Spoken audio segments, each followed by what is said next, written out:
So as luck would have it, I have broken down on the way back home. It's got oil coming up through the coil pack, and it has been knocking. So we're going to get this recovered, and we're going to have to get the issue looked at. I don't think it'll be anything major. I think it'll be either a bearing maybe, or the timing chain, or there might be an even bigger issue. If you have a look how much oil there is coming out of that rocker cover. Everything is covered in oil, and the engine is knocking like this.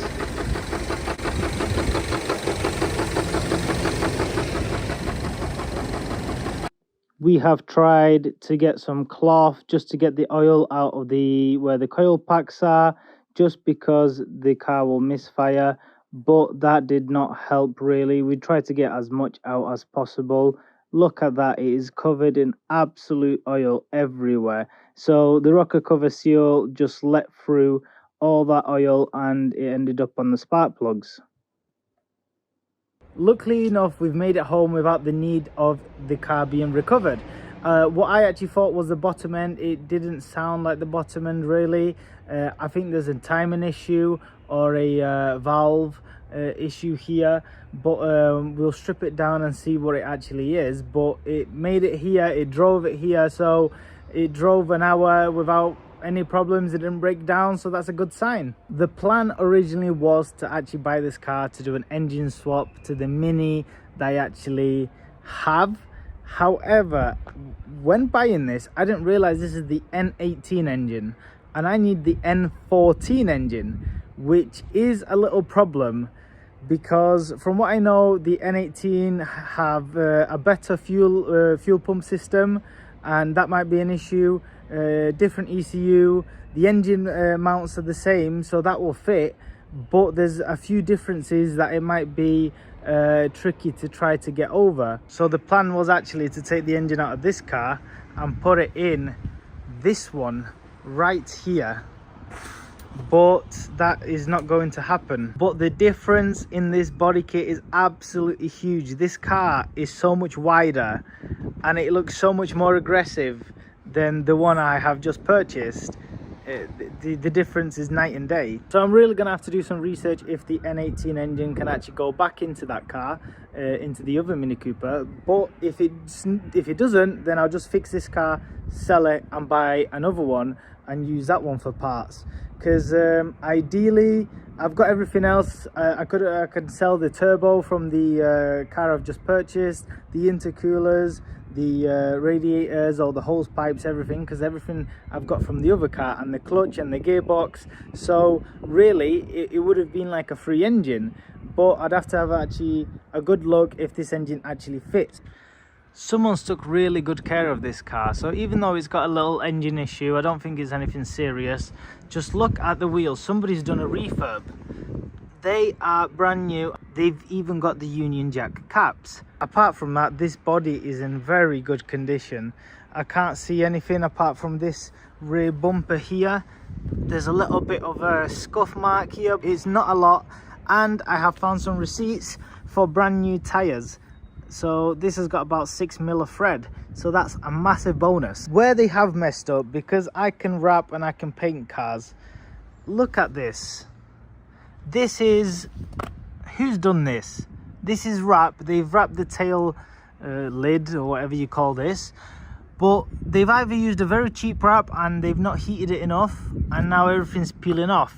This might be the wrap that you actually get from Amazon, because I can also see that the carbon fiber doesn't look that real. Surprisingly nice and clean inside also. There's not a lot that needs doing, apart from this little stain on the seat, but other than that, this car is really clean inside. What I didn't know when I was buying this car is that it came with cruise control. That's a massive bonus.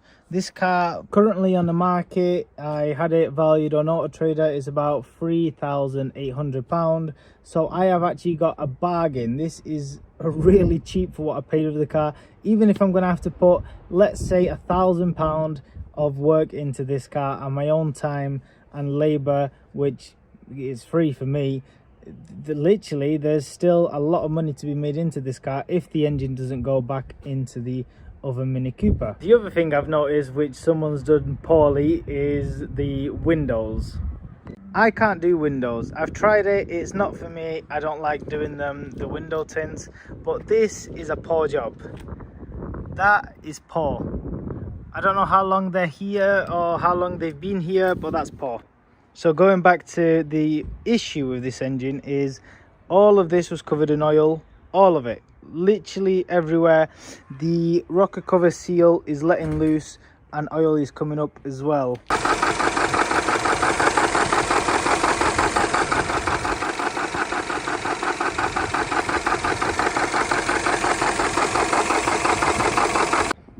Can you tell me why somebody's put the oil filter right in there?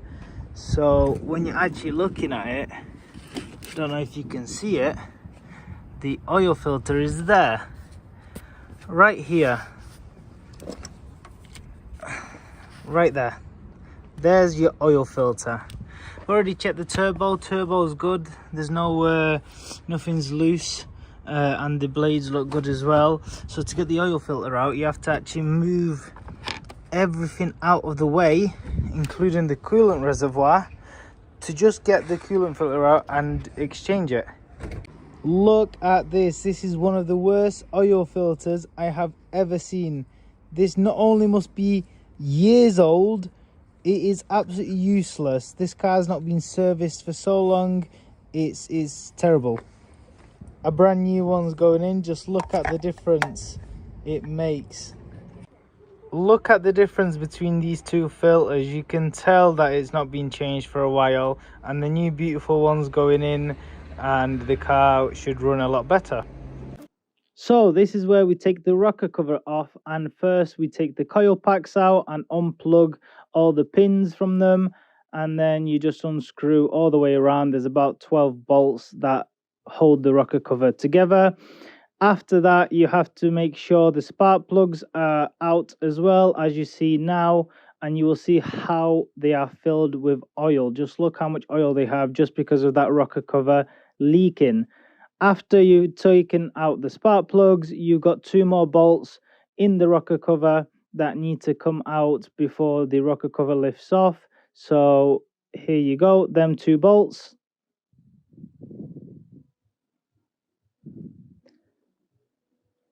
And now the rocker cover can come off normally.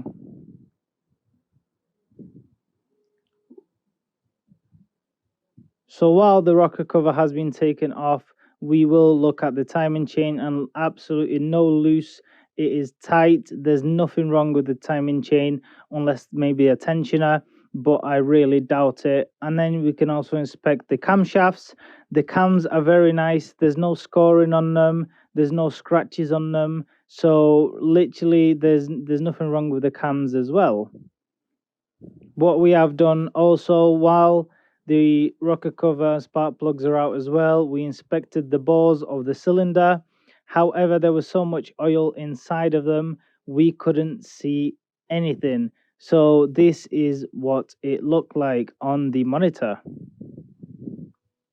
See, it's just filled with oil. You can't really tell anything if they're scoring, how the piston looks like. You can't really see anything. What I actually think has happened is one of the bearings at the bottom has failed. So now the easiest option would be to pull the engine out. It's about a day's job just to pull it out, put it back in, with everything being repaired. I tried to check underneath, but because it's got an oil pump and an oil strainer, when you take off the oil sump, you can't actually check if the bearing has gone or not. So it'd be easier to actually pull the whole engine out, and then at the same time I can check the big end bearings and make sure everything's okay, and I can check the tensioners as well on the timing chain, because like you seen in the video, the timing chain is really tight. There's no slack in it, so I don't actually think it's the timing chain. These are known for the death rattle, but the N18 engine is actually a lot better than the N14, and it doesn't suffer that much with the death rattle. So I don't actually think it is the timing chain. I really do think it's the bottom bearing. As you can see, I am sat in the Mini Cooper and I'm really happy. I am happy because if you ever listen, there is no more knocking.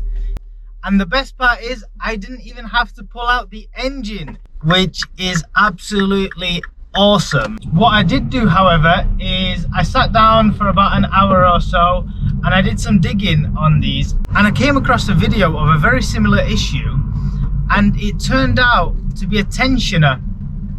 So we went and actually checked the tensioner. So how you actually check this thing is you basically just cut the drive belt that powers your AC and water pump, and if the knocking goes away, it's your electronic tensioner. So £80 and the problem is gone. That's all it took, £80 to fix this car, and I was ready to pull this engine out of it just to repair it. It was literally a few hours job to finish, to take it out, and in the meantime the vehicle's got a new drive belt as well. So I will show you how the old drive belt looked. It was horrendous. It was ready to go into the bin a long time ago. And what must have happened is the person that previously owned the car, he must have took it to a mechanic or a garage or wherever he took it, and they must have diagnosed a bottom end knock. So they basically told him your engine's knocking, it's a rebuild, or you're gonna have to put some bearings in it or something like that, which is costly. We're gonna have to pull the engine out. So yeah, I don't blame the person for selling this. I first fell in love with Mini Coopers when I watched the Italian Job. I've had about 2-3 since then, and I've honestly missed the way they drive. They are so nimble, they're fast, they don't weigh a lot, so they perform great round corners. And if you manage to find one, for example with uprated suspension, then that is a massive bonus. Off the line in first gear, it will just spin its tires, and it's really useless to be doing a 0 to 60 in it. However, second gear and you are flying. It's honestly such a fun car, really compact car, which I think everybody should own at least once.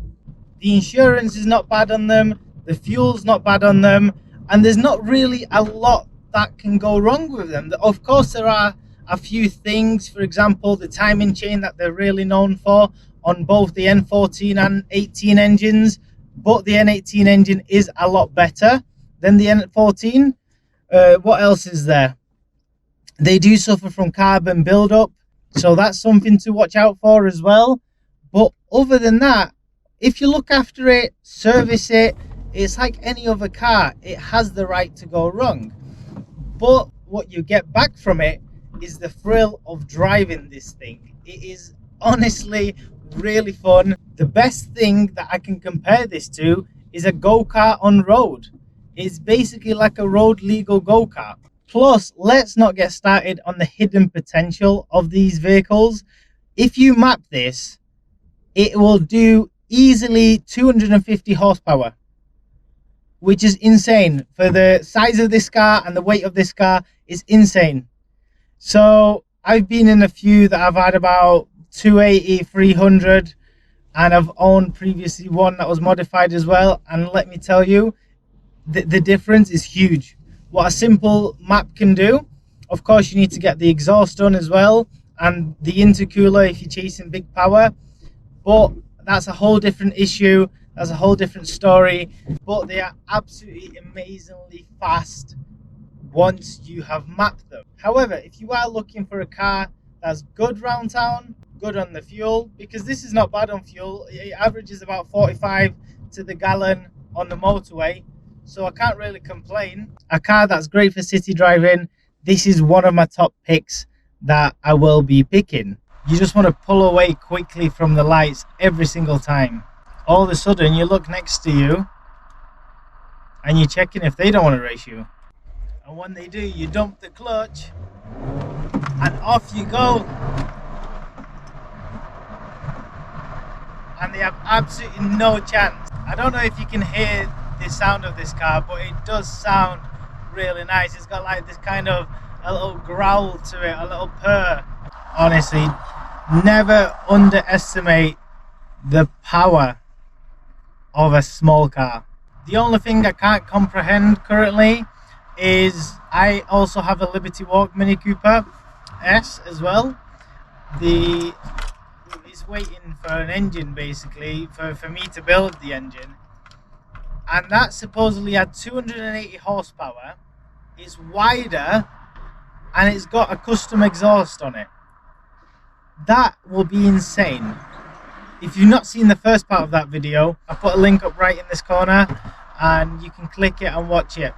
So we're coming to the end of this video, and basically the car's finished. I didn't have to do absolutely nothing to it. And look at that. It pulls like a train. Absolutely nothing wrong with it. I'm literally so happy. It saved me so much time. It's probably saved me a day or two work. And then of course you've got your extra labor, because you'd have to start getting bearings for it, and then you'd have to start stripping a lot of parts just to get to the bearings, because you'd have to pull the engine out.